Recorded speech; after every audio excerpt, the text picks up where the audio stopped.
দর্শক স্বাগত নিউজ 24 সংবাদে। আর পুরো সংবাদ জুড়ে আপনাদের সাথে আছি আমরা দুজন, আমি ফয়সাল মাহমুদ এবং আমি নুজাত আফরিন। আর দেখছিলেন বিআরবি কেবল সংবাদ শিরোনাম।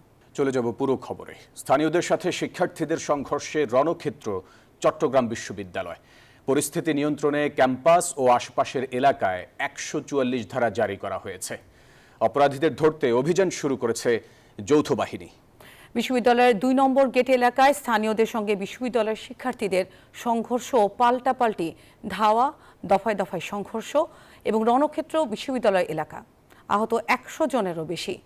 রতন দাসের ছবিতে বিশ্ববিদ্যালয়ের প্রতিনিধি তামিমকে সাথে নিয়ে নয়ন বড়ুয়া জয়ের রিপোর্ট।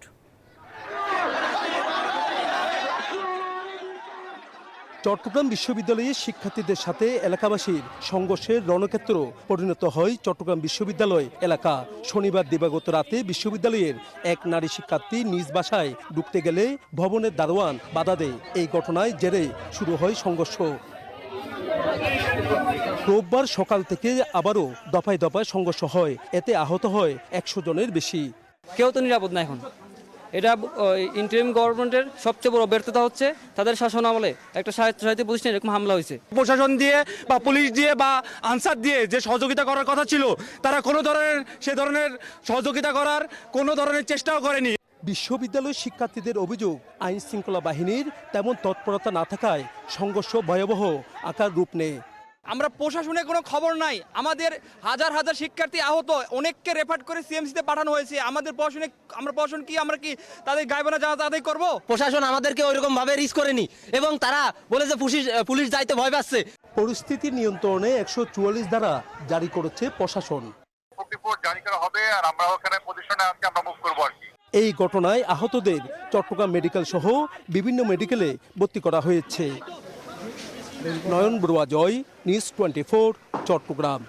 ছাত্রদলের সাথে স্বতন্ত্র প্রার্থীদের ধস্তাধস্তি হাতাহাতির মধ্য দিয়ে বন্ধ হয়ে গিয়েছে রাকসুর সার্বিক কার্যক্রম। প্রথম বর্ষের শিক্ষার্থীদের ভোটার করার দাবিতে সকাল থেকে ছাত্রদল রাকসুর শেষ দিনের মনোনয়ন কার্যক্রম বন্ধ করে দেয়। অন্যদিকে নির্বাচনের দাবিতে দুপুর 12টার দিকে স্বতন্ত্র প্রার্থীরা রাকসু ভবনে ছাত্রদলের সাথে ধস্তাধস্তি শুরু করে। ছাত্রদলের নেতাকর্মীরা বলছেন, প্রথম বর্ষের শিক্ষার্থীদের ভোটার করা সহ সবার অংশগ্রহণ নিশ্চিত না হওয়া পর্যন্ত রাকসু নির্বাচন হতে দেয়া হবে না। তবে স্বতন্ত্র প্রার্থীরা বলছেন, ছাত্রদল আন্দোলনের নামে রাকসু নির্বাচন বানচাল করতে চায়। যে রাজশাহী বিশ্ববিদ্যালয়ে গণ অভ্যুত্থানের পরে গণতন্ত্রের প্রথম আঘাত, এই আমাদের প্রথম বর্ষের প্রায় 4000 শিক্ষার্থীদের ভাইদের ভোটাধিকার হরণ করে বিশ্ববিদ্যালয় প্রশাসন প্রথম গণতন্ত্রের উপরে আঘাত টানলেন। 24-25 শিক্ষাবর্ষের যারা আমাদের ভাইরা রাকসু ফি দিল, তারা ভোটার কেন হতে পারতেছে না? প্রশাসনের অবশ্যই জবাবদিহিতার আওতায় আনতে হবে। এদিকে ঢাকা বিশ্ববিদ্যালয় কেন্দ্রীয় ছাত্র সংসদ ডাকসু নির্বাচন ঘিরে এখন জমজমাট বিশ্ববিদ্যালয় ক্যাম্পাস। প্রার্থীরা ব্যস্ত সময় পার করছেন প্রচার প্রচারণায়, ছুটছেন শিক্ষার্থীদের কাছে। বিভিন্নভাবে চেষ্টা করছেন ভোটারদের মন জয় করতে। নির্বাচনের সময় যতই ঘনিয়ে আসছে ততই বাড়ছে প্রার্থীদের ওপর চাপ। সৃষ্টি হচ্ছে নতুন নতুন বিতর্ক। শিবির সমর্থিত প্যানেলের জিএস প্রার্থীর প্রার্থিতা চ্যালেঞ্জ করে হাইকোর্টে রিট দায়ের করা হয়েছে।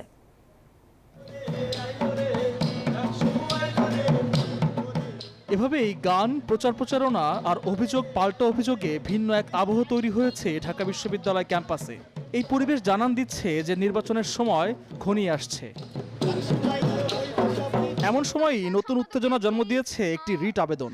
সাবেক ছাত্রলীগ কর্মী উল্লেখ করে ডাকসু নির্বাচনে শিবির সমর্থিত প্যানেল ঐক্যবদ্ধ শিক্ষার্থী জোটের জিএস প্রার্থী SM ফরহাদের প্রার্থিতা চ্যালেঞ্জ করে হাইকোর্টে রিট করেছে অপরাজেয় 71, অদম্য 24 প্যানেলের প্রার্থী ফাহমিদা আলম।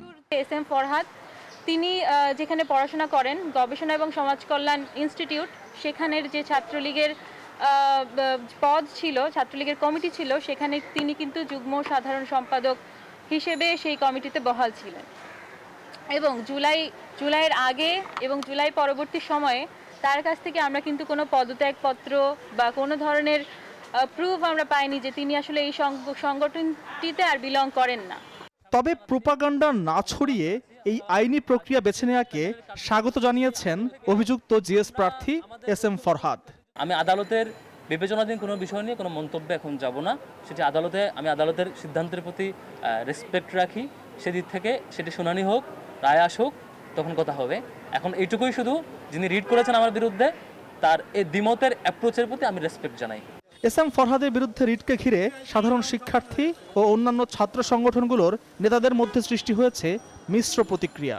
ছাত্র সংগঠনের পদ হোল্ড করতেছেন, আপনার নাম আরেকটা ছাত্র সংগঠন ছাত্রলীগ তার প্যাডে দিচ্ছে, আপনি বলতেছেন আপনি জানেন না, আপনি জানেন না। যদি মনে হয় যে ছাত্র শিবির বাংলাদেশের গণতন্ত্র, বাংলাদেশের স্বাধীনতা সার্বভৌমত্বকে অস্বীকার করেছে, সেটা তো বিশ্ববিদ্যালয় প্রশাসনের বিপক্ষে প্রথমে রিট করা উচিত ছিল, কারণ তারা তো তখনই পক্ষপাতিত্বমূলক আচরণ করেছে। তারা ডাকসুর যে গঠনতন্ত্র তার সাথে যে সাংঘর্ষিক একটি ছাত্র সংগঠন তাদেরকে নির্বাচনী আওতাভুক্ত করেছে। কিন্তু এই যে নির্বাচন 6 দিন পরে 7 দিন পরে তার আগে একটি রিট, এটা নির্বাচনকে ব্যাহত করার একটি পায়তারা হতে পারে।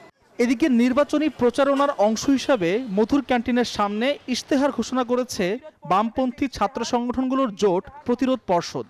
জনগণের অপূরিত মুক্তির আকাঙ্ক্ষাকে ধারণ করে সর্বব্যাপী নব্য ফ্যাসিবাদী তৎপরতার বিরুদ্ধে লড়াই জারি রাখার অঙ্গীকার নিয়ে প্রতিরোধ পর্ষদের ইশতেহার ঘোষণা করছি। অপরদিকে ছাত্র শিবিরের বিরুদ্ধে নির্বাচনী আচরণবিধি লঙ্ঘনের অভিযোগ করেছেন ছাত্রদলের ভিপি প্রার্থী। শিক্ষার্থীদেরকে উপরে হুকুম প্রদান করা হয়েছে, খাবার প্রদান করা হয়েছে এবং প্রত্যক্ষ এবং পরোক্ষভাবে ডাকসুর যে শিবির সমর্থিত ভিপিজিএস এজিএস সাধারণ শিক্ষার্থীদেরকে প্রভাবিত করেছে, যেটা সুস্পষ্টভাবে নির্বাচনী আচরণবিধির লঙ্ঘন।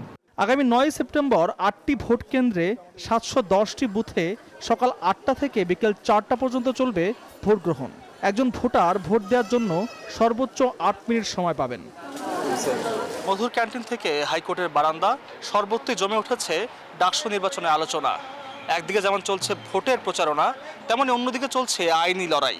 সব মিলিয়ে বিজয়ের হাসি কে হাসবে তা জানতে অপেক্ষা করতে হবে আর মাত্র কয়েকটা দিন। আল মোহাম্মেদুল খান, নিউজ 24, ঢাকা। উৎসব মুখর পরিবেশে চলছে জাহাঙ্গীরনগর বিশ্ববিদ্যালয় ক্যাম্পাসে কেন্দ্রীয় ছাত্র সংসদ নির্বাচনের ভোটের প্রচারণা। দ্বিতীয় দিনে ক্যাম্পাসে শিক্ষার্থীদের উপস্থিতি বেড়েছে। সকাল থেকে প্রার্থীরা ঘুরে ঘুরে ভোটারদের কাছে ভোট প্রার্থনা করেছেন। এদিকে দ্বিতীয় দিনের মতো প্রচার শুরু করেছে ছাত্রদল। ক্যাম্পাসের প্রচারণায় ব্যস্ত সময় পার করছেন প্যানেলের ভিপি প্রার্থী মোহাম্মদ শেখ সাদি হাসান ও জিএস প্রার্থী তানজিলা হোসাইন বৈশাখী। ভোটাররা বলছেন যোগ্য প্রার্থীকেই বেছে নেবেন তারা। এর আগে প্রার্থীদের চূড়ান্ত তালিকা প্রকাশ করেছে নির্বাচন কমিশন। তালিকা অনুযায়ী জাকসুর কেন্দ্রীয় সংসদে 25 পদের বিপরীতে প্রার্থী হয়েছেন 179 জন। 10টি নারী হলের 150 পদের মধ্যে মাত্র 34টিতে প্রার্থিতা দাখিল হয়েছে। ফেব্রুয়ারিতে নির্বাচন করতে চাইলে তার আগেই লেভেল প্লেইং ফিল্ড নিশ্চিত করতে হবে এবং নির্বাচন হতে হবে পিআর পদ্ধতিতে। রোববার যমুনায় প্রধান উপদেষ্টা অধ্যাপক মোহাম্মদ ইউনূসের সঙ্গে বৈঠকে এমন মতামত দিয়েছে জামায়াতে ইসলামী। জামায়াত নেতারা বলেন তাদের দাবি সমাধান না করে নির্বাচন করলে তা প্রশ্নের মুখে পড়বে। আজ 3টি রাজনৈতিক দলের সঙ্গে প্রধান উপদেষ্টার বৈঠকের প্রথম দল ছিল জামায়াত ইসলামী। বৈঠক শেষে জামায়াতের নায়েবে আমির ডাক্তার তাহের বলেন কোন নীল নকশার নির্বাচন বাস্তবায়ন হতে দেয়া হবে না। এই সময় নির্বাচন আয়োজনে সরকারের সক্ষমতা নিয়েও প্রশ্ন তোলেন জামায়াতের নায়েবে আমির। দ্বিতীয় বৈঠকে এখন প্রধান উপদেষ্টার সাথে আলোচনায় বসেছেন এনসিপির প্রতিনিধি দলের সদস্যরা। সন্ধ্যা 7:30টায় বিএনপির প্রতিনিধি দলের সাথে বৈঠক করবেন প্রধান উপদেষ্টা। বাংলাদেশের বর্তমান পরিস্থিতি,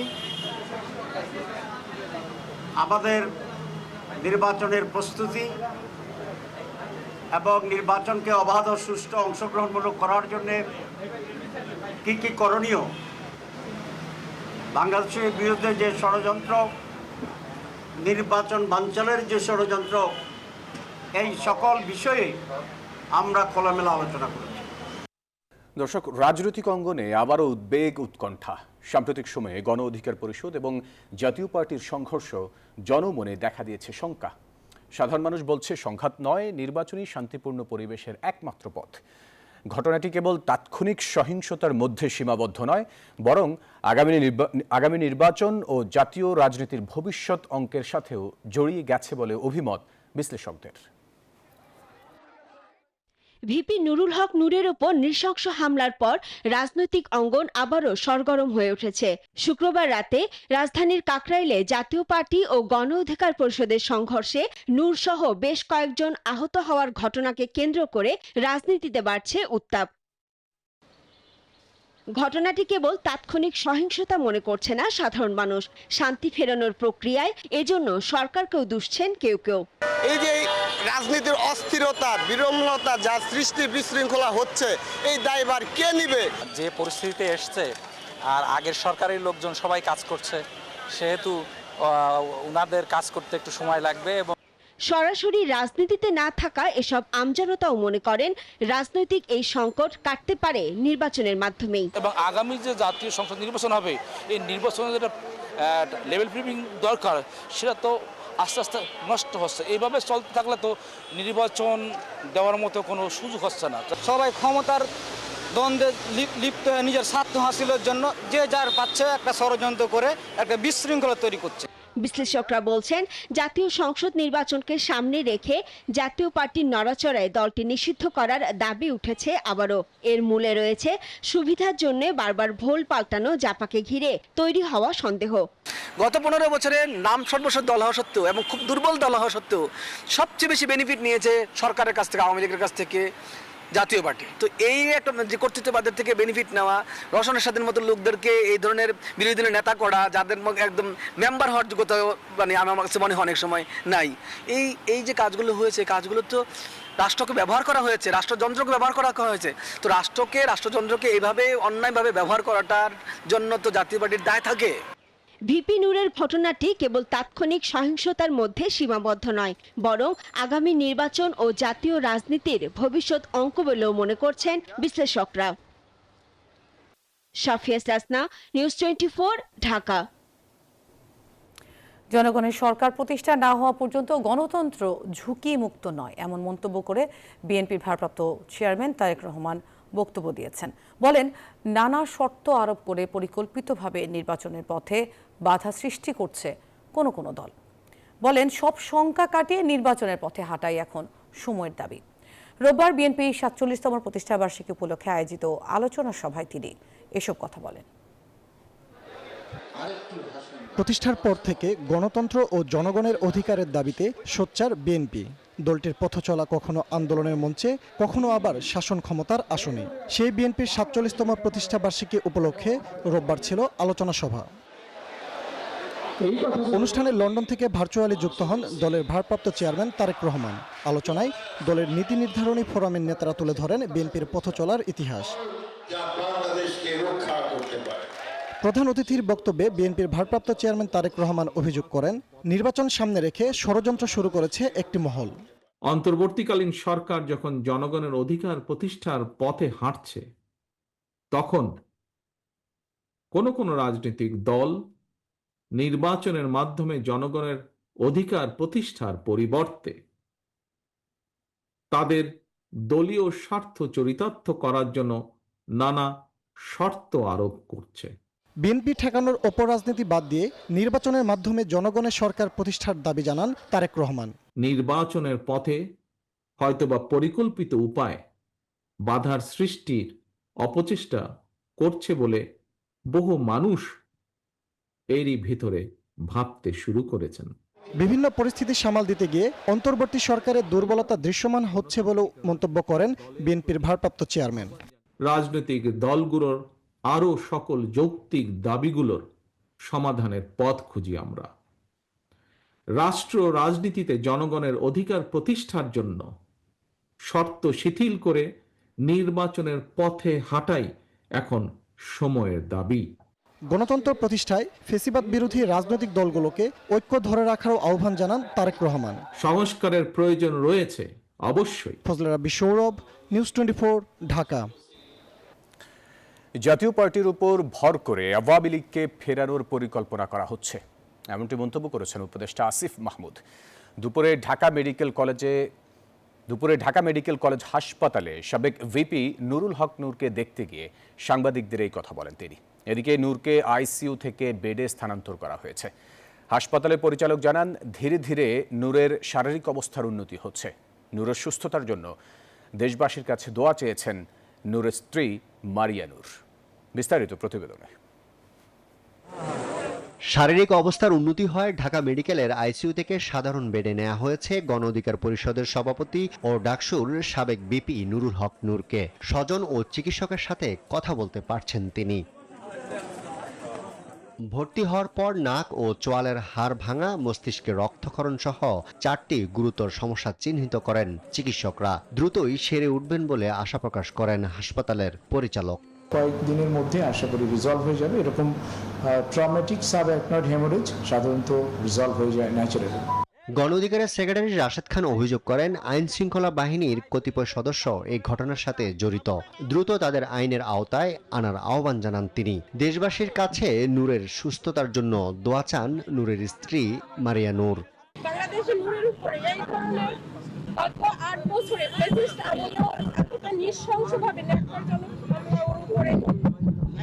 সেনাবাহিনী গণ অভ্যুত্থানের পক্ষের শক্তি আমাদের সাথে ছিল, কিন্তু এই ঘটনার সাথে যারা জড়িত, আমাদের উপর যারা হামলা করেছে, তারা গণ অভ্যুত্থানের পক্ষের শক্তি নয়। সেনাবাহিনীর মধ্যে যে সকল আওয়ামী দর্শকরা রয়েছে তাদেরকে চিহ্নিত করে তাদের আইনের আওতায় আনা, শাস্তি প্রদান করা সেনা প্রধানের দায়িত্ব।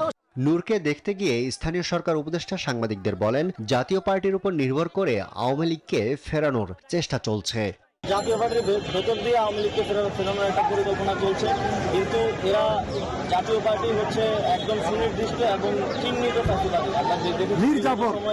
বিএনপি সিনিয়র যুগ্ম মহাসচিব রুহুল কবির রিজভী বলেন, জাতীয় পার্টি ভারতের অনুমতি ছাড়া কথা বলে না, তাদের মুখে নির্বাচনের কথা মানায় না। যে লোক শেখ হাসিনার আমলে নির্বাচনের আগে ভারতে গিয়ে যখন সাংবাদিক আপনারাই সে যখন বাংলাদেশে ফিরে আসে, আপনারা যখন জিজ্ঞেস করেছেন তখন বলেছে যে কিছু বলা যাবে, তাদের অনুমতি ছাড়া কিছু বলা যাবে না, নিশ্চয়ই আপনাদের মনে আছে। তো সেই লোক বাংলাদেশের রাজনীতি করে কি করে? এছাড়া নূরকে দেখতে হাসপাতালে ছুটে আসেন স্বাস্থ্য উপদেষ্টা নূরজাহান বেগম এবং সমাজ কল্যাণ উপদেষ্টা শারমিন এস মুর্শিদ। এ সময় তারা নূরের চিকিৎসার খোঁজ খবর নেন। আরিফুল ইসলাম, নিউজ 24, ঢাকা। দর্শক, ডক্টর মোহাম্মদ ইউনূসের সাথে এই মুহূর্তে বৈঠকে যোগ দিয়েছেন তার বাসভবন যমুনায় এনসিপির প্রতিনিধি দল। আমরা বিস্তারিত জানতে যোগ দিচ্ছি, আমাদের প্রতিনিধি সেখানে রয়েছেন, তার সাথে সবশেষ জেনে নিব তার কাছ থেকে। বৈঠক শেষে এনসিপি নেতারা সাংবাদিকদের ব্রিফ করছেন, আমরা সরাসরি সেখানে যাচ্ছি। জুলাই গণঅভ্যুত্থানে অংশগ্রহণ করেছে আমাদের দেশের আপামর জনতার সাথে প্রবাসে থাকা আমাদের সহযোদ্ধারা অংশগ্রহণ করেছেন, প্রবাসী ভাইয়েরা অংশগ্রহণ করেছেন। সেক্ষেত্রে সংযুক্ত আরব আমিরাতে আমরা সেখান থেকে বেশ কিছু লোক আটক হয়েছিল, তাদেরকে সরকারের পক্ষ থেকে উদ্যোগ নিয়ে নেওয়া হয়েছে।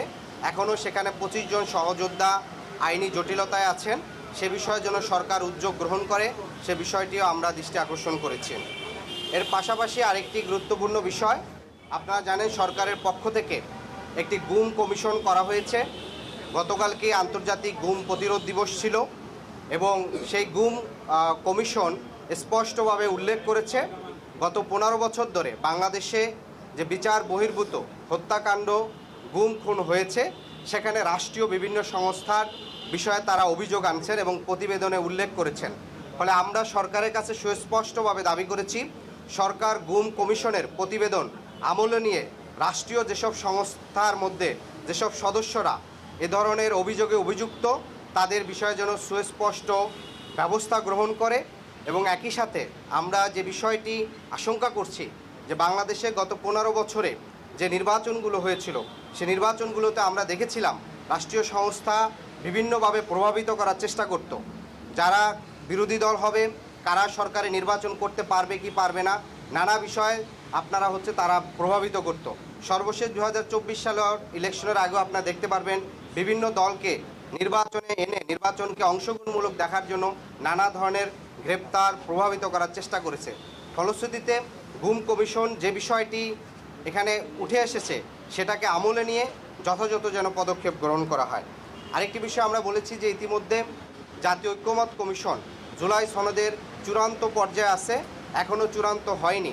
সেই জুলাই সনদের আইনি ভিত্তির জন্য আমরা বলেছি, জুলাই সনদের আইনি ভিত্তি এবং সাংবিধানিক ভিত্তির জন্য আগামী যে নির্বাচনটি হবে, সেই নির্বাচনটি যেন অবশ্যই গণপরিষদ নির্বাচন হয় এবং সে দর্শক, আপনারা শুনছিলেন এনসিপির যে প্রতিনিধি দল প্রধান উপদেষ্টার সাথে বৈঠক করেছেন এবং তারপরই সাংবাদিককে জানাচ্ছিলেন তাদের প্রতিক্রিয়ার কথা। আমরা চলে যাচ্ছি পরের খবরে। কার্যক্রম নিষিদ্ধ একটি রাজনৈতিক দল চায় আগামী নির্বাচনকে বানচাল করতে। এজন্য হঠাৎ করে আইনশৃঙ্খলা পরিস্থিতির অবনতি হয়েছে বলে মন্তব্য করেছেন স্বরাষ্ট্র উপদেষ্টা অবসরপ্রাপ্ত লেফটেন্যান্ট জেনারেল জাহাঙ্গীর আলম চৌধুরী। সকালে সচিবালয়ে আইনশৃঙ্খলা সংক্রান্ত কোর কমিটির বৈঠক শেষে এসব কথা বলেন তিনি। পতনের পরে রাজনৈতিক দলগুলির মধ্যে যে ঐক্যটা ছিল তা ধরে রাখতে হবে, কিন্তু জাতির বৃহত্তর স্বার্থে গণতন্ত্রের পথে উত্তরণে সব রাজনৈতিক দলকে ক্ষুদ্র ব্যক্তি এবং দলীয় স্বার্থকে পরিত্যাগ করে ঐক্যবদ্ধ থাকতে হবে। এই ঐক্যে যদি ফাটল ধরে এর মধ্যে কিন্তু ফ্যাসিস্ট দৃশ্যরা ঢুকে বিশৃঙ্খলা ও নৈরাজ্যকর পরিস্থিতি সৃষ্টি করতে পারে। দফা হালনাগাদ করার পর ভোটার তালিকার চূড়ান্ত খসড়া প্রকাশ করেছেন নির্বাচন কমিশনের সিনিয়র সচিব আক্তার আহমেদ। বিকেলে নির্বাচন কমিশন অফিসে সংবাদ সম্মেলনে এই তালিকা প্রকাশ করা হয়। তালিকায় মোট ভোটার 12,63,27,504 জন, যার মধ্যে নতুন করে অন্তর্ভুক্ত হয়েছে 1,37,642 জন এবং তালিকা থেকে বাদ পড়েছে 1,038 জন। মোট ভোটারের মধ্যে পুরুষ ভোটার 6,41,455 জন, নারী ভোটার 6,22,05,819 জন এবং তৃতীয় লিঙ্গের মোট ভোটার 1,230 জন। আগামী 31 অক্টোবরের মধ্যে যাদের বয়স 18 বছর হবে তাদেরকে নতুন করে হালনাগাদ তালিকা সংযুক্ত করে তৃতীয় ধাপে চূড়ান্ত ভোটার তালিকা প্রকাশ করা হবে। যখন আমরা প্রকাশ করি খসড়াটা, তার পরবর্তীতে যে একটা অন্তর্ভুক্তি হয়েছেন 1,37,642 জন, এনারাও বাদ পড়ার তালিকায় ছিলেন, বাদ পড়া ছিলেন, তারা আবার এটাতে নতুন করে অন্তর্ভুক্ত হয়েছেন এবং প্রকাশিত তালিকার থেকে 1,038 জনকে কর্তন করা হয়ে গেছে। তারপরেও অনেকে বাদ গেছিলেন, কিন্তু এখন উৎসাহিত হচ্ছেন এবং নতুনভাবে ভোটার তালিকায় অন্তর্ভুক্ত হচ্ছেন। সকল দলের অংশগ্রহণে অবাধ, সুষ্ঠু ও নিরপেক্ষ নির্বাচনের বিষয়ে আন্তরিক বর্তমান নির্বাচন কমিশন, এমন মন্তব্য করেছেন বিএনপির সিনিয়র যুগ্ম মহাসচিব রুহুল কবির রিজভী। রোববার সকালে রাজধানীর আগারগাঁওয়ে ইসি ভবনে নির্বাচন কমিশনের সঙ্গে আসন্ন ত্রয়োদশ জাতীয় সংসদ নির্বাচনে আসন ভিত্তিক সীমানা নির্ধারণ, প্রবাসী ভোটারদের ভোটিং সিস্টেম ও আইন শৃঙ্খলা পরিস্থিতি সহ নির্বাচনের সার্বিক পরিস্থিতি বিষয়ে জানতে 3 সদস্যের প্রতিনিধি দলের বৈঠক শেষে তিনি এই মন্তব্য করেন। রিজভী বলেন, নানা স্তরের দোসররা বসে আছে এবং ষড়যন্ত্র অব্যাহত রয়েছে। আমরা আশা রাখি বর্তমান যে নির্বাচন কমিশন তার একটি অবাধ, সুষ্ঠু, ইনক্লুসিভ, সবার অংশগ্রহণমূলক একটা নির্বাচন করতে সক্ষম হবেন এবং সেই ক্ষেত্রে তাদের আন্তরিকতার আমি কোনো অভাব দেখিনি এই মুহূর্ত পর্যন্ত। যুক্তরাষ্ট্রের সঙ্গে বাণিজ্য যুদ্ধের মধ্যেই চীনের প্রেসিডেন্ট শি জিনপিং এর সঙ্গে সম্পর্ক জোরদারে বার্তা দিলেন ভারতের প্রধানমন্ত্রী নরেন্দ্র মোদী। সাংহাই কোঅপারেশন অর্গানাইজেশনের শীর্ষ সম্মেলনের ফাঁকে রোববার বৈঠকে বসেন দুই নেতা। বৈঠকে আস্থা ও সহযোগিতার ভিত্তিতে সম্পর্ক এগিয়ে নেওয়ার প্রত্যাশা ব্যক্ত করেন শি। এদিকে সীমান্ত উত্তেজনা এবং আঞ্চলিক প্রতিদ্বন্দ্বিতার প্রেক্ষাপটে এই বৈঠক তাৎপর্যপূর্ণ বলে মত বিশ্লেষকদের।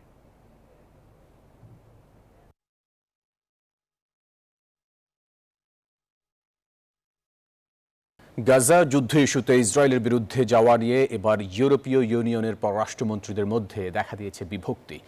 উপত্যকাটিতে অভিযান জোরদার করে যাচ্ছে ইসরায়েলি বাহিনী। 24 ঘন্টায় প্রাণহানি হয়েছে আরও 77 ফিলিস্তিনির। অন্যদিকে আমেরিকান প্রেসিডেন্ট ডোনাল্ড ট্রাম্পকে জিম্মি চুক্তি করিয়ে ইতিহাস গড়ার আহ্বান জানিয়েছে ইসরায়েলি বিক্ষোভকারীরা। ফিলিস্তিনের সমর্থনে জার্মানি ও ইতালিতেও শনিবার অনুষ্ঠিত হয়েছে ব্যাপক বিক্ষোভ।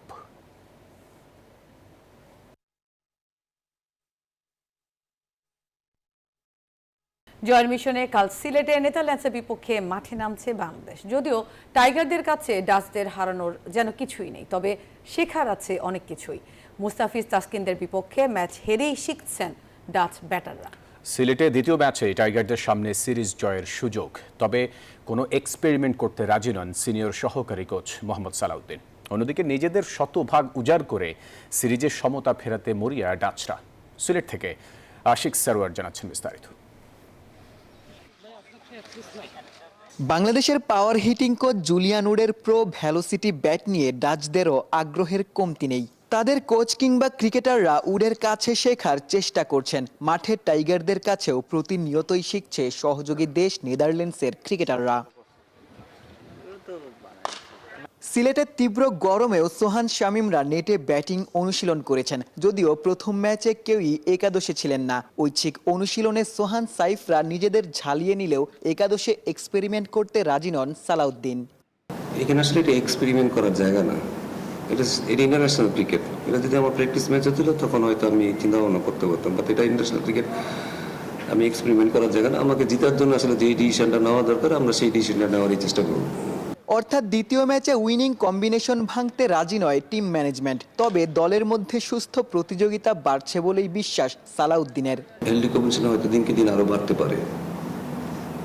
পারে এবং এজ এ ভালো প্লেয়ার হিসেবে আমাদের যেই ধরেন ভিতরে যে নিজস্ব চিন্তা ভাবনা, অনেক সময় মনে হয় না আমি পারফর্ম করলে, আমি মনে মনে চাই যেন রাবি যেন পারফর্ম না করুক। ওই জিনিসটা থেকে আমরা আসলে বেরিয়ে আসার চেষ্টা করতেছি এবং এটা আমরা হয়তো করতে পারতেছি। ওই জিনিসটা আসলে টিমের জন্য অনেক একটা ভালো হেলদি পরিবেশ তৈরি করবে। অন্যদিকে প্রথম ম্যাচে বড় পরাজয়ের পর ডাচদের লক্ষ্য সিরিজে সমতা ফেরানো। যদিও তাসকিন মুস্তাফিজদের বিপক্ষে কাজটা সহজ নয় বলেই মানছেন Dutch batter Noah Croes. Mustafiz তাসকিনরা ওয়ার্ল্ড ক্লাস বোলিং করছে। আগের ম্যাচ থেকে আমাদের শেখার অনেক কিছু রয়েছে। ভুল থেকেই শিক্ষা নিতে চাই। অবশ্যই ঘুরে দাঁড়ানো সম্ভব। আমরা ম্যাচ জিতে সিরিজে সমতা ফেরাতে চাই। কন্ডিশন, শক্তিমত্তা কিংবা সাম্প্রতিক পারফরমেন্সে ডাচরা ঢের পিছিয়ে রয়েছে। অন্যদিকে চেনা মাঠে এক ম্যাচ হাতে রেখেই টাইগাররা সিরিজ জয় নিশ্চিত করতে চাইবে। বাংলাদেশের বিপক্ষে ডাচদের হারানোর কিছু নেই, টাইগারদেরও রয়েছে অনেক কিছুই পাওয়ার। এশিয়া কাপের আগে সিরিজ জয় নিশ্চিত করে আত্মবিশ্বাস বাড়িয়ে নেয়ার। সিলেট আন্তর্জাতিক ক্রিকেট স্টেডিয়াম থেকে আশিক সারোয়ার, নিউজ 24। দর্শক, ছিল নিউজ 24 সংবাদে। সবাইকে সাথে থাকার জন্য ধন্যবাদ।